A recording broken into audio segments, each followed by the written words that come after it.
Très intéressant, parce que sur 2 points, il y avait à la fois des généralistes, alors c'est plus honnêtement ce que moi je venais chercher, parce que nous on est distributeur d'emballage, mais pas directement fabricant. Donc c'est vrai que moi j'ai plus adhéré sur la partie généraliste, mais en même temps, j'ai vu qu'il y avait aussi des aspects très très techniques, sans tout comprendre, mais j'imagine qu'il y avait une certaine diversité de participants. D'ailleurs, on a pu échanger avec ces participants pendant les pauses, et c'est vrai que je pense que tout le monde y a trouvé son compte.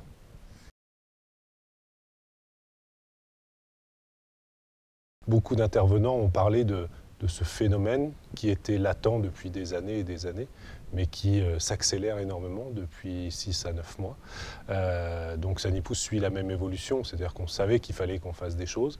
Depuis 6 à 9 mois, on a vraiment des demandes et donc on commence à matérialiser dans des nouveaux produits, aussi dans des nouvelles communications, ce changement et essayer de répondre à cette attente.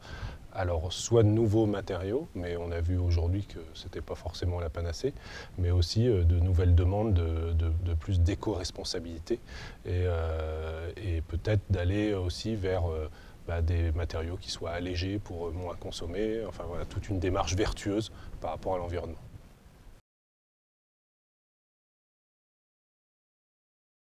Ça va très bien. Alors ça pour beaucoup de raisons, merci de poser la question, mais parce que j'espère, moi j'ai repris cette entreprise il y a 5 ans, c'est vrai qu'on a beaucoup dynamisé la gamme de produits, donc je pense que j'espère que c'est un peu le fruit de notre travail et de l'équipe de chez Sanipous. Et puis c'est vrai qu'il y a un autre phénomène, malheureusement, qui nous a aidés, mais il y a eu pas mal de cas d'intoxication alimentaire cette année, dont un assez important à Toulouse, un autre plus récemment avec un jeune enfant malheureusement qui est décédé également. Après, honnêtement, c'est un peu le débat actuel, c'est-à-dire que les nouvelles matières et les nouveaux modes de consommation, c'est très bien, mais il ne faut pas oublier la sécurité alimentaire, parce qu'on voit bien qu'il y a aussi une recrudescence de ces phénomènes-là.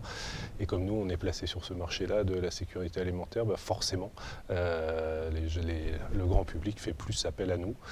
On a aussi, par exemple, découvert que certains de nos tests d'autocontrôle de surface répondait à des problématiques qui auraient permis d'éviter le scandale qu'il y a eu chez Lactalis, par exemple.